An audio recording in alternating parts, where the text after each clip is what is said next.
Assalamualaikum warahmatullahi wabarakatuh. Selamat pagi, salam sejahtera bagi kita semua. Baik, adik-adik mahasiswa yang kami banggakan, kita lanjutkan materi kita di geopolitik Indonesia. Di bagian ini kita akan membahas tentang wawasan Nusantara. Bahwa wawasan Nusantara itu pada dasarnya merupakan pandangan geopolitik bangsa Indonesia. Jadi wawasan Nusantara merupakan wawasan nasional bangsa Indonesia. Nah, kita akan bahas apa arti dari wawasan Nusantara itu dan apa pentingnya wawasan Nusantara itu bagi kehidupan berbangsa dan bernegara Indonesia. Eh, Kalau kemudian kita bicara secara etimologi bahwa wawasan Nusantara itu berasal dari dua kata, wawasan dan Nusantara. Wawasan sendiri dari kata wawas ya, yang artinya pandangan. Sementara Nusantara merupakan gabungan kata Nusa dan kata Antara. Nah, kata Nusa dalam bahasa Sanskerta itu berarti pulau atau kepulauan.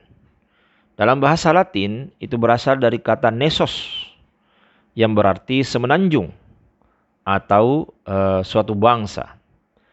Nah, mempunyai kesamaan arti dengan kata nation ya, dalam bahasa Inggris yang berarti bangsa. Nah, dari sini kita bisa tafsirkan bahwa kata Nusa dapat mempunyai dua arti, kepulauan atau bangsa. Nah, kata antara, padangan kata dalam bahasa Latin itu in dan terra yang berarti antara atau dalam suatu kelompok. Mempunyai makna yang sama dengan kata inter dalam bahasa Inggris yang berarti antar dan relasi. Nah, dalam bahasa Sanskerta, kata antara dapat diartikan sebagai laut, seberang atau luar. Kata antara mempunyai makna antar, relasi, seberang atau laut. Nah, kata Nusantara secara historis itu bermula dari Sumpah Pemuda, dari Sumpah Palapa ya. Patih Gajah Mada mengucapkan dalam upacara pengangkatannya sebagai Mahapatih di Kerajaan Majapahit pada tahun 1336 Masehi. Dan itu tertulis dalam kitab Pararaton, di mana kita tahu bersama bahwa sumpahnya Gajah Mada ini ingin mempersatukan Nusantara. Nah, Nusantara pada waktu itu sebenarnya diartikan sebagai pulau-pulau di luar Jawa. Jadi di luar Majapahit.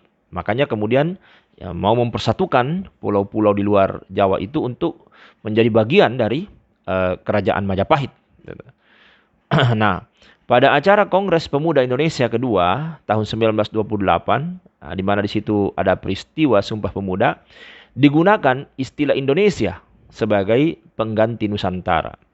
Nah, kata Indonesia berasal dari dua kata bahasa Yunani, Indo atau Hindu yang berarti Hindu atau Hindia, dan Nesia atau Nesos yang berarti pulau. Nah, kata Nusantara bisa dipakai sebagai sinonim kata Indonesia yang menunjuk pada wilayah seberang pulau-pulau yang berarti di antara dua benua dan dua samudra. Dalam konteks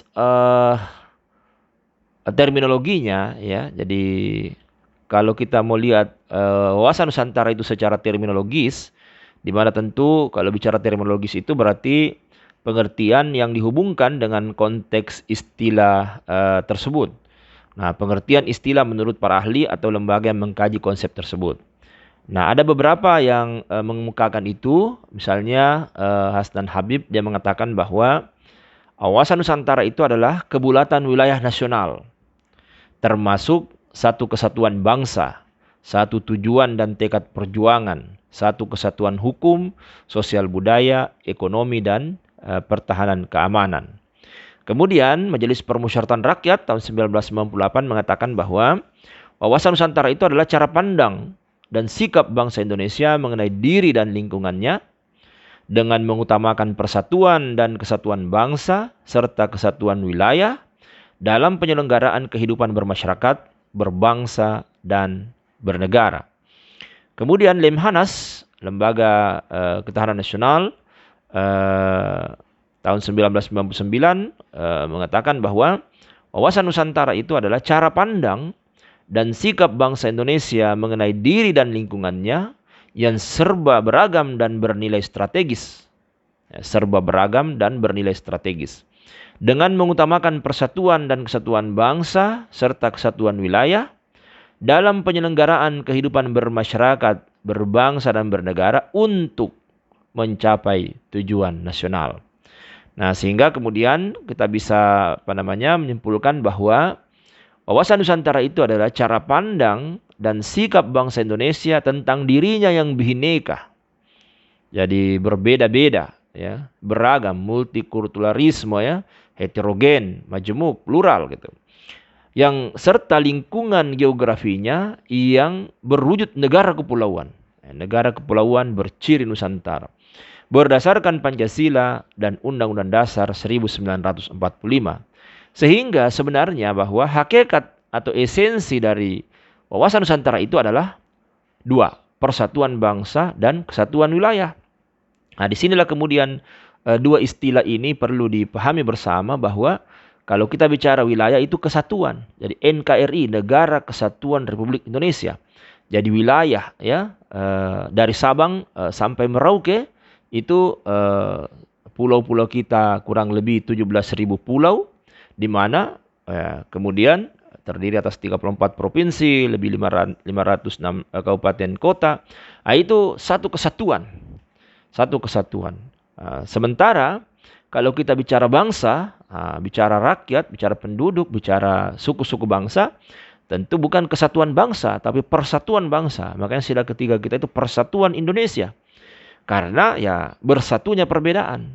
Bukan membuat homogen perbedaan. Tapi bagaimana membuat perbedaan itu bersatu. Bhinneka Tunggal Ika. Karena tentu ya Bugis tidak bisa kemudian diasimilasi menjadi Jawa. Atau Jawa menjadi Batak dan seterusnya. Sama dengan agama. Tidak mungkin dibaurkan menjadi satu. Tapi bagaimana setiap warga negara itu bisa menjalankan agama dan kepercayaannya dengan baik. Setiap suku bangsa itu bisa menjalankan nilai-nilai budayanya dengan baik. Sehingga yang ada adalah persatuan bangsa. Persatuan Indonesia. Itu sila ketiga.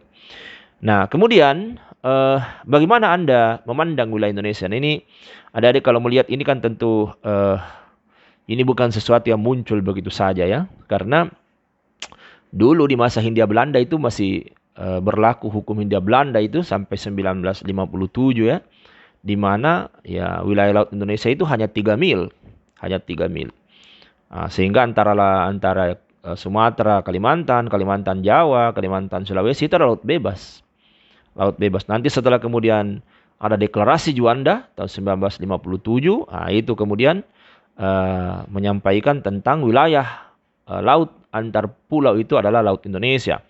Disebut dengan laut pedalaman, ya, laut Nusantara, laut antar pulau. Kemudian laut teritorial kita ya, 12 mil diukur dari pulau terendah dari pulau terluar pada saat surut terendah gitu. Jadi ini juga lama prosesnya karena ada konvensi hukum laut PBB itu pertama 58, kedua 60, yang ketiga baru kemudian diakomodir kepentingan dari negara-negara kepulauan tahun 1982. Nah, kalau kita lihat peta ini tentu ya kita negara kepulauan berciri Nusantara yang jumlah pulaunya ya sekitar 17.508 pulau. Di mana luas wilayahnya ya hampir 6 juta kilometer persegi gitu. Dan kemudian tentu wilayah lautnya lebih luas, 2/3 lautan, ya. Nah, jarak antara utara dan selatan, timur dengan barat sangat jauh. Jadi utara selatannya lebih hampir 2.000 kilometer. Kemudian jarak timur baratnya itu hampir juga 6.000 kilometer. Nah, terletak di posisi silang, ya tentu di situ ada ancaman tentu, tapi ada peluang, ada hal-hal yang bisa menjadikan bangsa ini menjadi lebih baik. Nah, makanya itu harus jadi tantangan. Kemudian kita berada di daerah khatulistiwa, ya tentu iklimnya tropis dan sumber daya alamnya, flora faunanya sangat beragam. Kemudian ya tentu di sini juga ada banyak disebut cincin api ya. Jadi kita punya banyak gunung berapi dan itu juga bagus sebenarnya karena bisa menyebabkan tanah-tanah di sekitarnya menjadi subur. Jadi kaya akan flora, fauna dan sumber daya alam. Kemudian kalau kita lihat bangsa kita, bangsa Indonesia, tentu kita akan melihat bahwa bangsa ini memiliki banyak suku. Jadi 1128 suku kurang lebih ya. Kemudian memiliki jumlah penduduk ya 200 juta lebih gitu. Tentu beraneka ragam ras, memiliki keragaman agama, keragaman budaya, dan itulah Bhinneka yang diharapkan kemudian melahirkan persatuan bangsa. Lalu kemudian bangsa ini bisa mencapai kemajuannya. Nah, apa hubungan antara wawasan Nusantara dengan kepentingan nasional? Dapatkah kepentingan nasional Indonesia tercapai tanpa konsepsi wawasan Nusantara? Ini menjadi sebuah hal yang kita nanti akan diskusikan pada pekan-pekan diskusi. Ini harus kita lihat karena ini tentu penting. Alhamdulillah. Jadi kalau kita bicara cara pandang, salah kita memandang itu bisa melahirkan persepsi dan persepsi itu bisa melahirkan sikap. Sikap itu yang menuntun kita berperilaku. Jadi kalau kemudian salah pandangannya, maka itu bisa melahirkan tindakan yang salah. Kira-kira begitu. Sehingga ya kalau kita melihat Indonesia ini lalu kita ingin membuatnya homogen, maka itu menjadi sesuatu yang tentu berbahaya.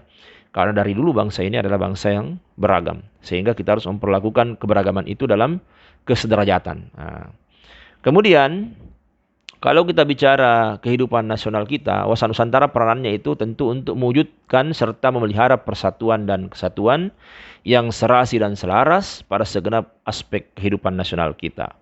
Nah, dengan wawasan Nusantara tentu menumbuhkan rasa tanggung jawab kita atas pemanfaatan lingkungan ya.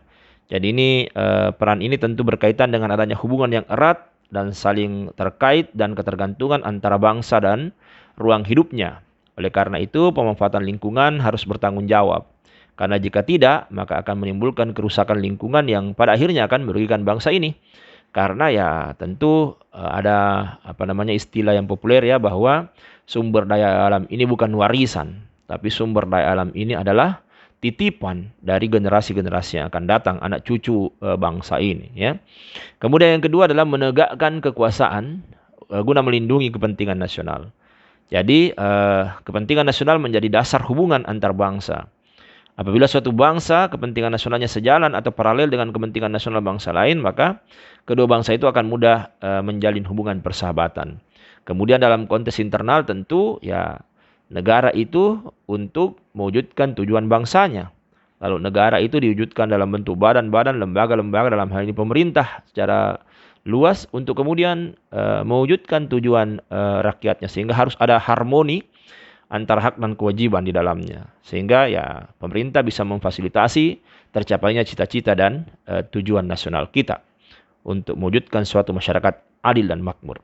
Kemudian yang ketiga adalah merentang hubungan internasional dalam upaya ikut menegakkan perdamaian dunia, karena bangsa ini tentu tidak hidup sendiri, tapi kita hidup bersama dengan negara-negara sekawasan, kita hidup bersama dengan bangsa-bangsa secara global, sehingga tentu sesuai dengan amanah dari linia keempat pembukaan kita ya, ikut bersama menjaga ketertiban dunia. Karena kalau kemudian dunia dalam keadaan kacau, maka tentu akan berimbas pada konteks kehidupan berbangsa dan bernegara kita di NKRI. Baik, cukup hari ini adik-adik. Nanti kita lanjutkan. Terima kasih. Assalamualaikum warahmatullahi wabarakatuh.